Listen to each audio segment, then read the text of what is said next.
Okay, this is part 10 of Why Women the Book. A little tighter shot because this is kind of important. We gotta just get down to it. Okay. I don't know. You've listened to a couple of hours of my shit. Let's just do this. Okay. In the foundational memorandum that creates my company, the Sentient Being Group, Inc., Maryland Corporation. In that document, I lay out, some key terms which are used in my book, and you got to know what those words mean to know what the hell I'm talking about. So, in my book, I say that one of the things we need to do is we need to make everybody sentient. Sentient, it's a Buddhist term. Sentience. So, I'm not going to even make you look it up on Wikipedia. I'm going to read the goddamn definition to you. This is from Wikipedia, the free encyclopedia. Sentience is the ability to feel, perceive, or be conscious, or to have subjective experiences. 18th century philosophers used the concept to distinguish the ability to think, reason, from the ability to feel, sentience. In modern Western philosophy, sentience is the ability to have sensations or experiences. For Eastern philosophy, and that's where I'm coming from, sentience is a metaphysical quality of all things that requires respect and care. The concept is central to the philosophy of animal rights because sentience is necessary for the ability to suffer, which entails certain rights. In science fiction, that's mine too, non-human characters described as sentient typically have similar abilities, qualities, and rights as human beings. So, when I say we need to encourage sentience, that's what I'm talking about.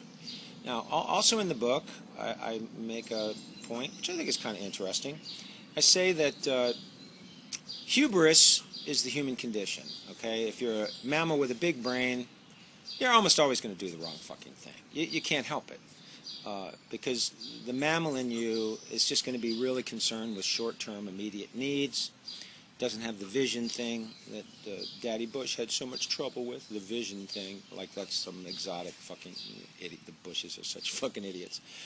Fortunately, we only had 2 of them as president. I don't think the little idiot from Florida is probably not going to get to be president. Baby Bush kind of queered that. Nobody wants another baby.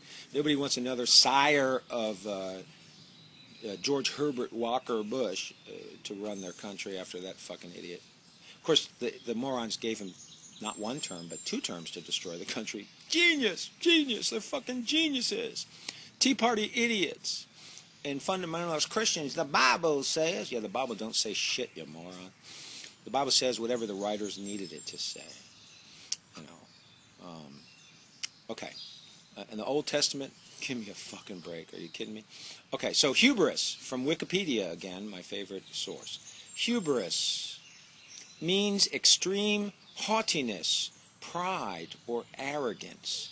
Hubris often indicates a loss of contact with reality and an overestimation of one's own competence or capabilities, especially when the person exhibiting it is in a position of power. Ooh, that's a little close to home, isn't it? The adjective form of hubris is hubristic.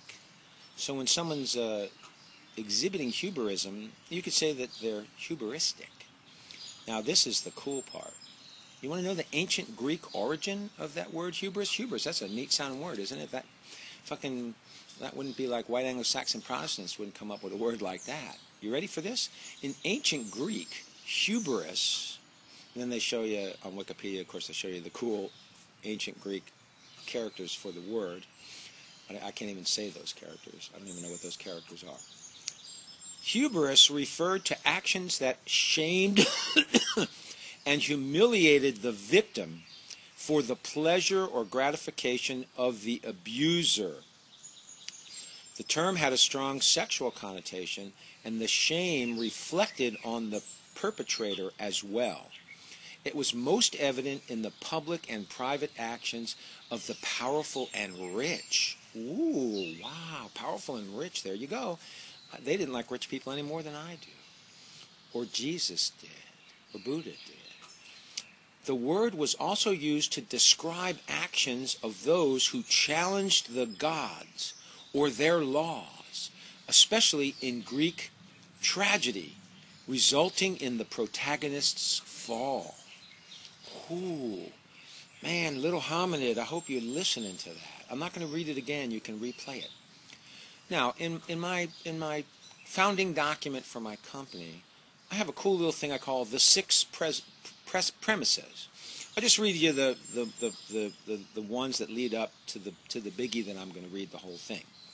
Premise 1: sentience is built into the fabric of the cosmos. Yeah, it's right there, right there. If you have a universe that has hydrogen atoms, that hubris is right in there with those hydrogen atoms. It's embedded in there. Evolution assures the emergence of sentience. That's pretty self-evident. Sentient species are abundant in the universe. Yeah. If that could happen here, it probably happened everywhere. It could happen. Sentient species are nearby. Well, if it's everywhere, you're probably not going to have to go to another galaxy to find it.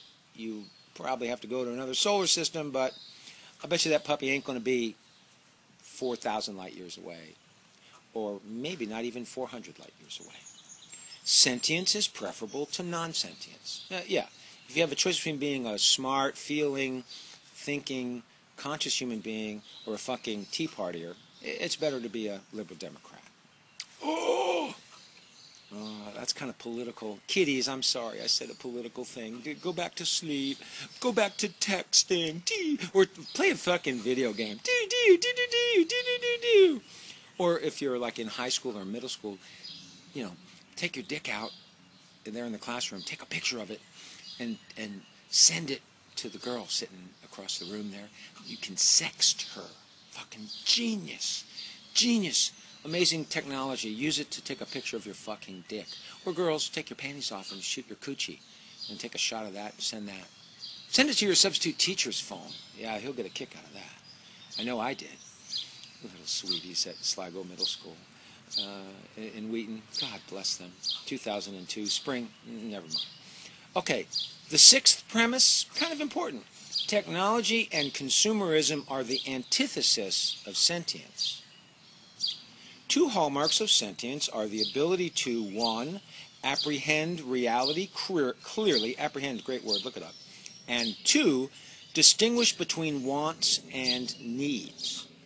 Technology creates a fake sense of empowerment and exacerbates our innate tendency toward hubris. The purpose of capitalist consumerism is to obliterate the distinction between simple wants or desires, trivial needs, and authentic needs. Any search for sentience must be suspicious of technology, vigilant to avoid hubris, and reject American capitalist consumer culture, although enlightened sentient capitalism, per se, may be possible, even if very unlikely. Okay, so there, for you Ron Paul fucking idiots, I'll accept in principle that, you know, it's possible that in some parallel universe where maybe people, you know, where the intelligent life did not evolve from a mammal, but maybe a hive collective consciousness, or some other unfathomable to us hominids solution, you know. In that universe, it's possible that they could develop a form of capitalism, and that would be like mercantilism. You know, you've got to look that up, kiddies. I'm not going to just define that for you. I can give you a hint. I'm a cobbler, so I make shoes. You're a farmer. You grow food. You need shoes. I need food. So I honestly and fairly represent to you, this is how hard it was for me to make these shoes. You honestly represent to me, this is how hard it was me to grow this food. So I'm going to give you N pounds of food for 1 pair of shoes. Handcrafted shoes. Made by me, a craftsman. That's mercantilism. Okay? That's before American bullshit capitalism, where I offshore that cobbler job to a slave factory in China, and they don't handcraft a beautiful pair of shoes. They stamp out thousands of shoes, and in return for that, they get a bowl of rice each day. But then I sell you, because I'm a thieving fucking capitalist, I put millions of those shoes into containers. I put those containers on a big, fat container ship, and then that container ship slowly goes from China to San Francisco or some other port on the West Coast, and then we put those containers, we take those containers, we put them on the shore, we take the crates of shoes out of those containers, put it on a truck, drive it all across the country, and then I put it in a store to sell to you. Now, all those costs, in addition to the cost of the bowl of rice, all those costs together might be $1.50. So I'm going to sell you those shoes for $150. Yeah, that's capitalism, sweetie. Isn't that great? The upside is you get paid, $30 an hour to sit in a fucking cubicle. Supposedly you're working, but we know you're not working. You're surfing the net for porn. You're texting your fucking friends. You little fuckers worked for me when I was in IT. If I could get one of you to work 2 hours a day, like an hour in the morning, after you had your coffee and called all your friends and told them, dude, I'm at work, man. They're paying me $50 an hour to be here. Oh, my God. And you set up your booty for the night. You make all those phone calls to all your bitches. Then maybe you call your mom. Hi, Mom. I have a job. Okay, then I could get you to work for an hour. If I stood right next to you, I could probably get you to work for an hour. Then you're a little tired. You got to get lunch, and 2-hour lunch, take a nap. In the afternoon, you make all your afternoon phone calls and surf the net for your afternoon porn. If I stand in your cube watching you, I might be able to get you work for a whole nother hour. But then the last hour or two before the end of the work day, you got to be talking to your posse because you got to set up where you're going to get drunk tonight and get some chick drunk so you can, after she passes out, you can pull her panties down and, have sex with her. Although, in my experience, making love to a passed-out woman is not really different than jacking off. A little different, not much different. Okay, so, man, I got sentience, hubris, capitalism, technology, slammed all that shit, and I even, worked, somehow I weaved in, getting drunk and statutory rape. It sounds like I've got an agenda, doesn't it? I do. I need you fuckers to stop it. I need you to fucking look around you, see what the Republicans are doing, see what this culture is doing, and help me stop it. Help me stop it. If we stop it, then we can start having a real life. Then you can start having a real life. And if you start having a real life, I won't have to fight so hard so I can have a real life. Because as long as you fuckers are living as badly as you're living, because of my compassion, I can't live as well as I could live if you fuckers would just fucking stop it, help me shut this shit down and fix it. So that's what I'm asking you to do. Okay? You don't have to read my book to do that. If this clip was enough, forget the book. Just help me fix it. Okay? If you want to read the book, it's a lot of fun, for guys, a lot of sex in there, for the ladies, a lot of really sensitive, heartfelt shit that if you can get the guys to read that sensitive, heartfelt shit, those fuckers might become functional human beings, which would be kind of fun, wouldn't it? I think it would be fun, and I don't have to have sex with these idiots. I just have to fucking, sit next to them or listen to them, overhear their conversations. So, dude, this one chick, man, I mean, wow, man, she was so drunk. She didn't even know I was, like, skull fucking her. Oh, my God. And my buddy was fucking her up the ass. She was just like, whoa, whoa, whoa, whoa. Yeah, that would be, for that guy, that would be, like, the best experience of his life. If you want to stop that shit, ladies, if you want to help me stop that shit, get those dumbasses to read the book. They don't even have to buy it. Fucking steal it. I don't care. But get the goddamn book and read it. If you can't afford one, I'll give you a fucking copy. All right? I hang out in Montgomery County at Starbucks a lot. Just come to Montgomery County, go into any Starbucks, ask them, is that crazy writer Andy Scatino around? And they'll say, oh, he comes in at 4. And then you just fucking come back at 4, In the meantime, go buy something, because, you need more shit. All right? So come on, help me, people. Oh, and look, I even left my glasses on. I didn't smoke my pipe, Christy, but look, I'm going to show it to you. Look, there's the pipe. Not going to light it, not going to pack it. One last thing before we go, my trademark thing. You ready? Here we go. Ready? Look. Look at that. Starbucks. Don't buy pot coffee at Starbucks. Come on, man. It's $5 for a cup of coffee you can get at McDonald's for $1.06. What, Juan's daughters pick the beans nude and rub it on their virginal naked breasts before they put it in that giant container and ship it to America? I don't think so. You know, these guys were cool, man. Starbucks was started by some cool hippies in, I think, Oregon or, I don't know, Washington State. They were cool guys. Now it's just another fucking fat, stupid company. But the chicks are hot there. The chicks that work there are hot. Even the guys are kind of pretty. So you can check that out. Okay, let me get a hit here. Oh, fuck, that's good.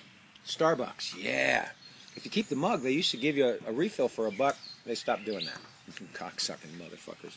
Okay, here we go. Look, I'm going to even zoom in on the sentience thing. You ready?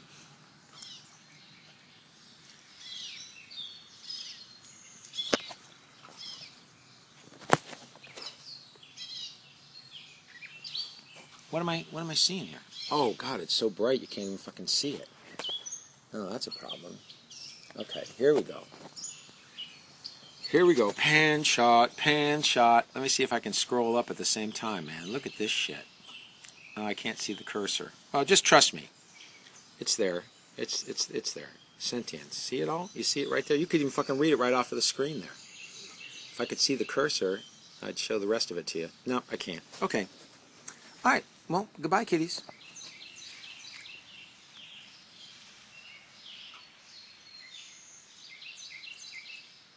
Sycamore sunrise right there.